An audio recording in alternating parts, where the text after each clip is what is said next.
YouTube Nation, Manvan TV, aka me TV, aka the Royal Rockable, so you know the Dragon Force is with me, aka Bobby Kotick is the origami killer, so Norman Jayden, you don't have to look that far for him. Thanks. It's the weekend, and you know how we do on the weekend, baby. Besides, we got a lot of news to get into today, alright, when it comes to the gaming front. But before we get started, we got to take out the trash, alright? That's right, we're going to get into it right now, because there's so much that has happened. David Jaffe, yeah, for those who don't know, David Jaffe has come out this week and told gamers they shouldn't worry about DLC being locked on the disc. It's okay.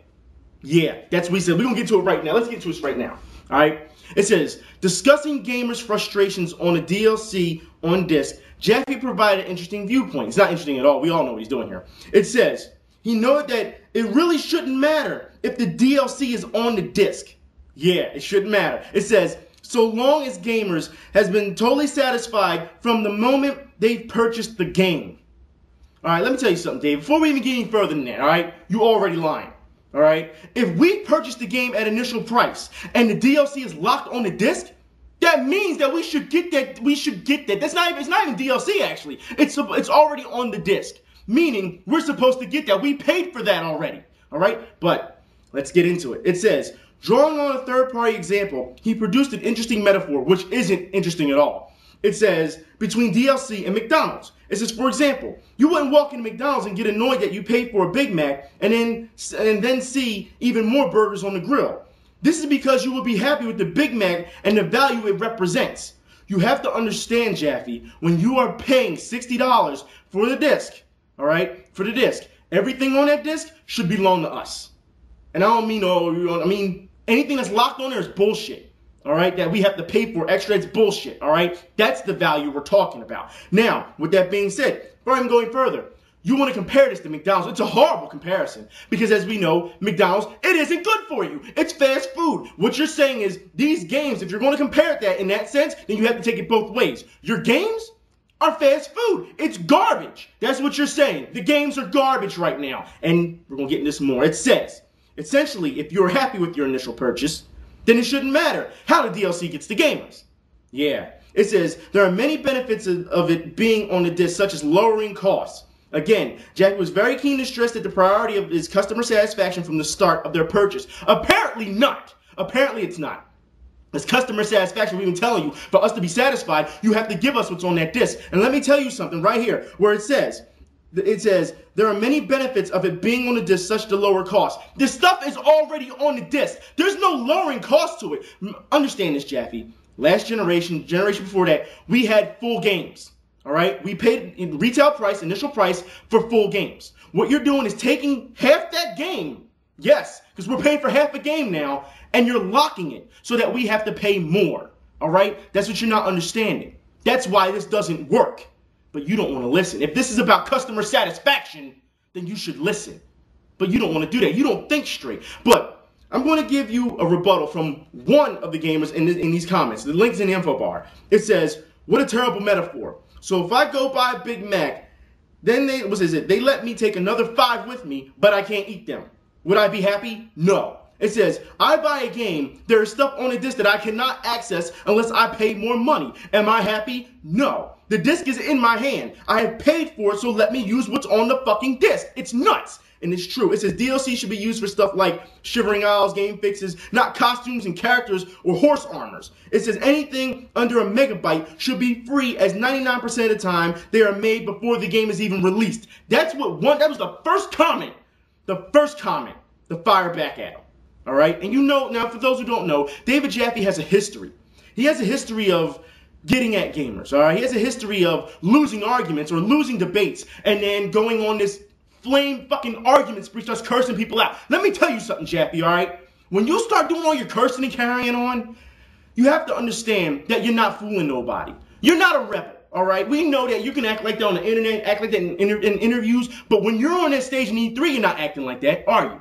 Nope, because you're trying to sell a game. You have your limits. Stop acting like an idiot. But it's interesting that, you know, that you want to sit here and tell us gamers how to think before buying. So you want to tell us how to think before spending our money. No, it doesn't work that way. It really doesn't. Now, for those who don't know, he has a little history himself, because I'm clicking over here, a history himself of being an asshole. So for all you guys who want to defend this guy because he made God of War, listen to this. It says, David Jaffe insults fanboy and feels bad. It says, in the subtitle, it says, what an ass I was, laments God of War developer. It says, it was really mean-spirited thing to do. So ring the words of David Jaffe, creator of God of War, who found himself succumbing to his dark half, which is bullshit, alright, in last week's Comic-Con, ridiculing on camera a very out-of-shape guy dressed as Puck, the Marvel character Puck. It says, and this is what David Jaffe said. It says, in quotes, I thought it would be funny to go up to this Puck kid, chat with him on camera, and, to be honest, make fun of him a bit. Yeah.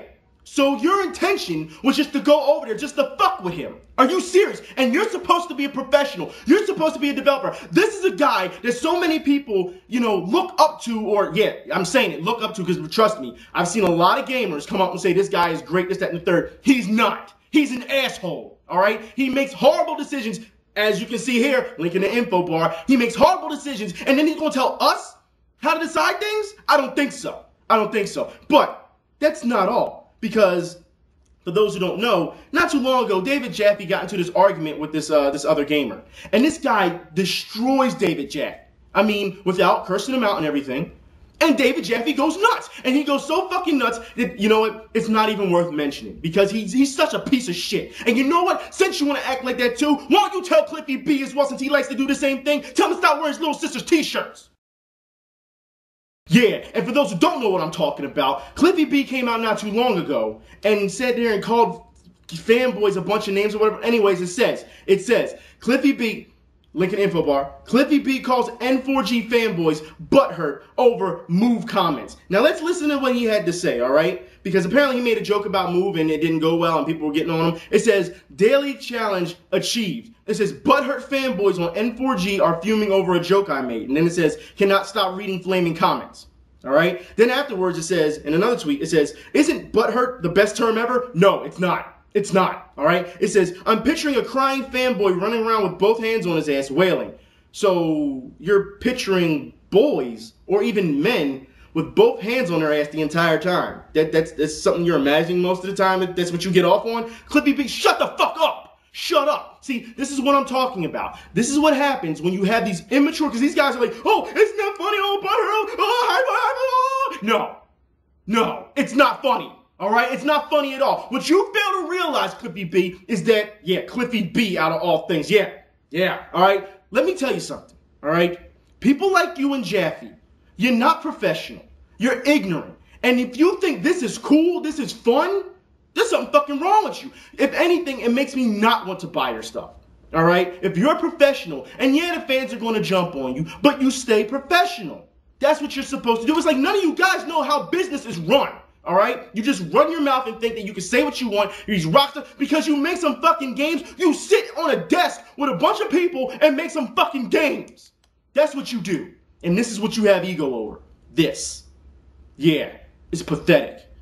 But you know what, Cliffy B? Cliffy B, you won't have to worry about that because I'm not looking forward to Gears 3 now. And I want to say a big thank you to David Jaffe. Thanks. So thanks, Jaffe. Thanks for letting me know not to buy Twisted Metal off of principle alone when it comes out. Besides, the gameplay doesn't even look as good as Twisted Metal Black. Alright, I'm just saying that. Alright, who the hell are you to sit here and tell gamers or customers in general what to think before they buy when you can't make sound decisions for yourself? Did you really think it was going to be cool to go mess with that little fat kid who was minding his business at Comic-Con? Really? Did you think it was very professional of you to do? Did you think it was very adult of you to do? Seriously. Seriously. You can't make a decision on your own, but you're going to tell people how to... Shut the fuck. Go make another fucking call on our cars. Garbage ass. Fucking get out of here, man. Seriously. Let me tell you guys, and we're going to get into that too, because a lot of you guys are backing him. I've seen it. And it's bullshit. Alright, look, let's just get into this real quick. Alright, look. This guy, him and people like Cliffy B, oh yeah, all you little punk asses, yeah. Let me tell you something. These are guys that you deem as the future. Yeah, these are the guys you're willing to back as evolution. And I say that because I've seen the forums. I've read the stuff. It's ridiculous.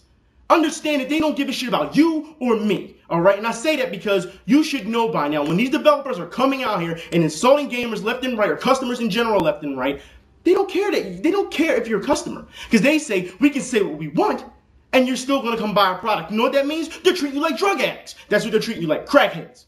Think about it. Think about it. They're saying it doesn't matter because you're still going to buy their product anyway.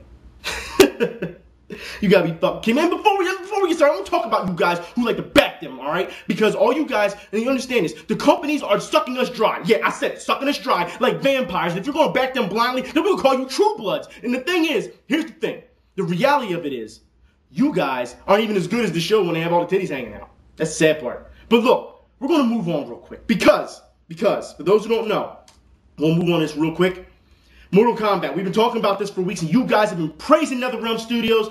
You know what?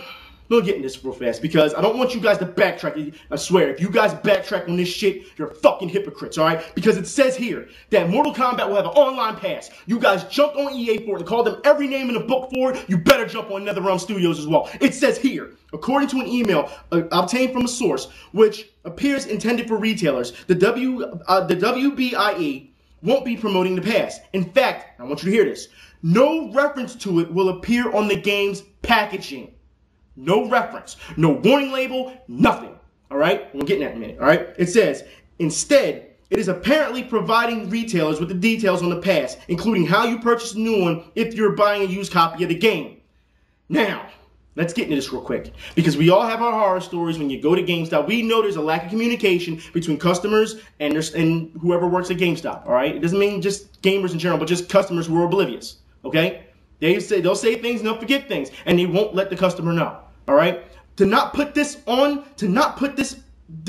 label on a package for an unknowing customer, guess what? They're disclosing information. They're hiding, they're not letting people know. All right? They're not letting people know, and that's illegal. You cannot do that.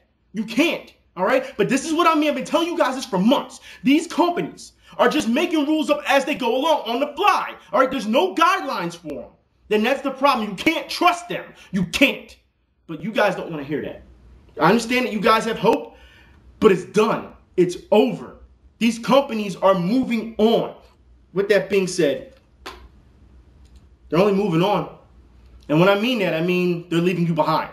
They don't give a shit about you. Now, with that being said, I know a lot of guys want to know the Mortal Kombat roster. All right? You guys, there's a couple messages all week this week that's been asking me. And it says, so, you know, they want to know. So I'm going to run it down for you. It says Baraka, Cyrax, Ermac, Goro, Jade, Jax, Johnny Cage, Cabal, Kano, Katana, Kratos, PlayStation exclusive. It says Kung Lao, Liu Kang, Melina, Nightwolf, Noob Saibot, Raiden, Reptile, Scorpion, Sector, Shao Kahn, Shang Tsung, Sindel, Sonya Blade, Striker, Sub-Zero. Characters that have not been seen in play, but have been officially confirmed so far. Kintaro, it says Quan Chi, Shiva, and Smoke. Yeah, all right? So that's your roster. Like I said, it's off principle. I always buy new, but off of principle, I won't be getting this game. I'm sorry. I won't be getting this game. This is pathetic. Now let's move on.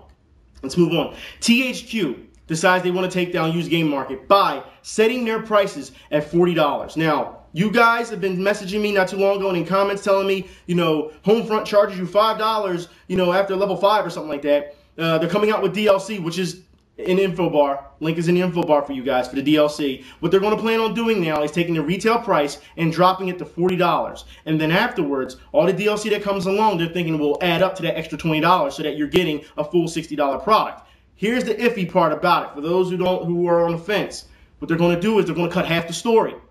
Yeah, half your story, you'll get $40. And then the other $20 will be the rest of the story. So I'm just letting you guys know this. Okay? Just letting you guys know this. So it seems they think that that's how you solve the used game market. Let me tell you something. For generations, we have seen the used game market. And guess what? Didn't hurt them then. Didn't hurt them then. All of a sudden, everyone's in the red. Everyone's hurting this, that, and the third. And I've said this before. If you're such an enemy of GameStop, if these companies want to put GameStop under because of the used market, because they said either give us a percentage or we'll shut you down. That's what they said. Right? If you're so against GameStop, why are you still giving them pre-order exclusives? And this is for every company. Mortal Kombat, pre-order exclusive. Now you have online pass. Now you have DLC coming. Guys, understand what you're getting yourselves into. I'm just saying. We're going to move on real quick because I know that, like I said, that's for the bad news today, all right? I probably have a little bit more bad news, but not as bad, okay? But let's look at something that we talked about last week, all right? I'm happy to see it, but I'm really iffy still on it. It's a lot of shooting going on. And for those who don't know what I'm talking about, if you haven't seen the trailer this week, it's also a trailer that has gameplay in it, all right? And I have a lot of details for you guys, but let's take a look. Resident Evil Operation Raccoon City.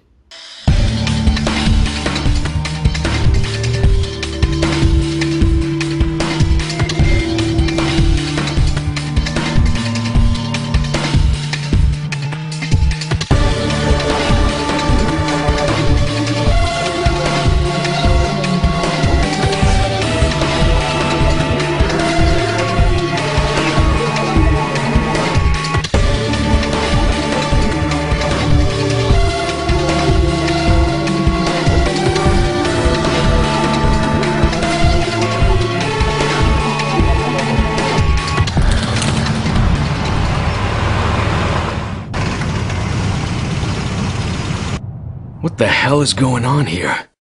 I'm still on the fence with it, but we have a lot of details to get into now. Understand I'm not going to be able to get into everything because of time constraints. So everything will be in the info bar, including interviews and tons of screenshots and pages of characters, and just amazing, all right? That's what I'm going to say right now, but I need to see more gameplay. I really do. But let me give you the details of what we know so far. All right, it says the game is a third-person shooter. I'm sure you guys can see that. It's a third-person shooter. All right, it says you can move and shoot. For those who complain, Resident Evil 5, you know, oh, you can't run and then pull a gun. Yeah, I know. It says developers spent serious time to return the horror, the franchise. It says to return the horror of the franchise. That's what it says.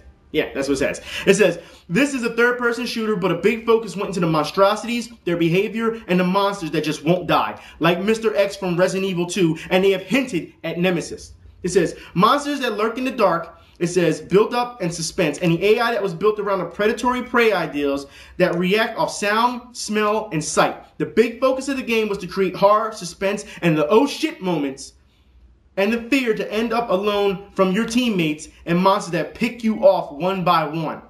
Yeah, all right? It says monsters will be returning classics. Like I said, hunters, lickers, returning classics. It says, so far confirmed are zombies, lickers, dogs, and hunters. It says their big sense of inspiration comes from Resident Evil 2. It says various RE characters make an appearance in the game, but Leon is your main objective to eliminate. Yeah. So we got to kill Leon. Just letting you know that. It says the control scheme will be similar to many of today's third-person shooters. It says Capcom is behind different takes on the franchise as well as traditional takes, and we're behind Slant 6 on the process of the spinoff. Strategy is important to the game, working as a team against forces more powerful than you and using things to your advantage. It says you can guard behind cover and other enemy force. It says, oh, and another enemy force is the USS Spec Ops forces. Both forces are against the other, while the BOWs are on no one's side and can destroy or help you dependingly.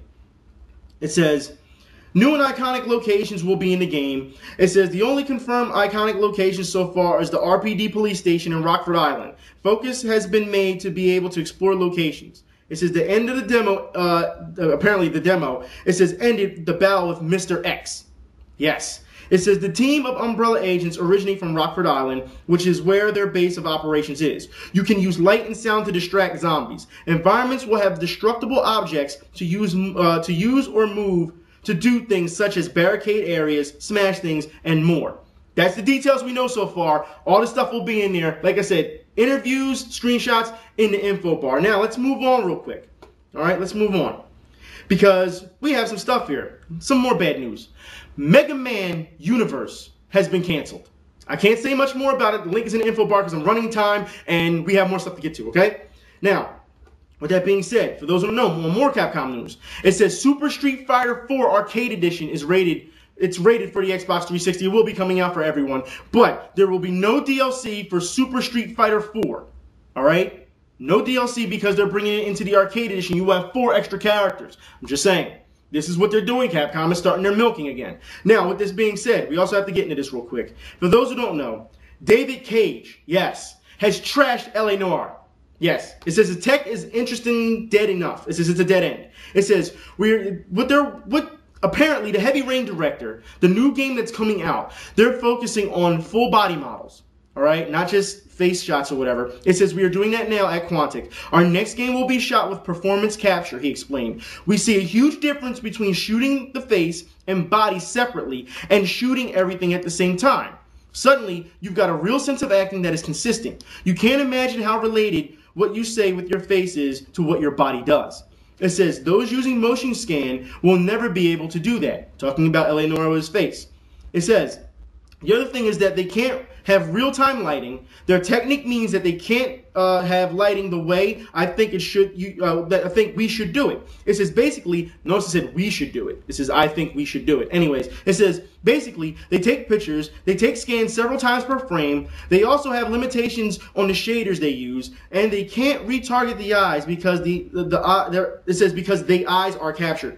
Who writes these things? Do they not do spell check? Really? If I'm reading this off to you guys, fuck. Anyways, let's get into this real quick. Because David Cage, I will say, I am a huge fan of Heavy Rain. Huge fan. But saying that the tech is limited in that, you point out all these flaws when it comes to the face and the motion capture to the face, you just point out the flaws in your game. You just point out the flaws in your game. And as far as I'm concerned, why are you trashing other developers? Seriously, until you have some type of proof of what you're talking about, shut up! Shut up! I love Heavy Rain, but shut the hell up! Seriously, Indigo Prophecy, shut the hell up! Seriously, like, stop. Stop! And I hear the siren, but I don't give a shit. The fact is, this is getting out of hand. But, there's more news on the horizon, guys. For those who don't know, I'm just going to move on. For those who do not know, Kojima, I want to say congratulations. For those who don't know, Konami has promoted Kojima to Vice President. That's right, Konami. So this should be fun. Link is in the info bar. Everything is in the info bar for you guys, okay? Now, with that being said, we're coming to the end of our show. That's right. I don't even think I need this right now. Because I'm proud to say, with the trailers coming up, you guys have been asking for this for a long time. All I'm going to say is, free to play, you damn right. And DCUO, you should know that we coming for you. Oh, I forgot. We don't have to come for you. I forgot. You just laid off 205 employees. You just shut down 3 studios, SOE. Man, I'm not going to get on the I told you so thing until DCUO becomes free to play. But until then, free to play reigns, and this is how it's done. DCUO, we coming for you, motherfucker.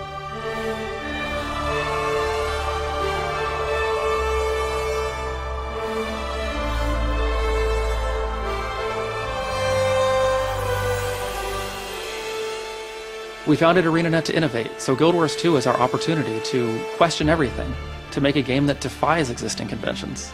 If you love MMOs, you'll want to check out Guild Wars 2, and if you hate MMOs, you'll really want to check out Guild Wars 2. Guild Wars 2 takes everything you love about Guild Wars 1 and puts it into a persistent world. It's got more active combat, a fully branching, personalized storyline, a new event system to get people playing together, and still no monthly fees. The look of Guild Wars 2 is stylized. We're going for a painterly, illustrated aesthetic. Everything in our world feels handcrafted and artisanal. We treat our environments as if they are characters themselves. When you look at the art in our game, you say, wow, that's visually stunning, I've never seen anything like that before. And then when you play the combat in our game, you say, wow, that's incredible, I've never seen anything like that. In most games, you go out and you have really fun tasks occasionally that you get to do, and the rest of the game is this boring grind to get to the fun stuff. I swung a sword again, hey, I swung it again, that's great. We just don't want players to grind in Guild Wars 2. No one enjoys that, no one finds it fun. We want to change the way that people view combat. As a structure, the MMO has lost the ability to make the player feel like a hero. Everybody around you is doing the same thing you're doing. The boss you just killed respawns 10 minutes later. It doesn't care that I'm there. You'll get quest text that tells you, I'm being attacked by these horrible things, and it's not actually happening. In the game world, these horrible centaurs are standing around in a field, and you get a quest step that says, go kill 10 centaurs. We don't think that's okay. You see what's happening. You see centaurs running to the trading post, knocking the walls down, burning and killing the merchants. We do not want to build the same MMO everyone else is building. And in Guild Wars 2, it's your world. It's your story. You affect things around you in a very permanent way. Cause and effect. A single decision made by a player cascades out in a chain of events. You're meeting new people whom you will then see again. You're rescuing a village that will stay rescued, who then remember you. The most important thing in any game should be the player. We have built the game for them.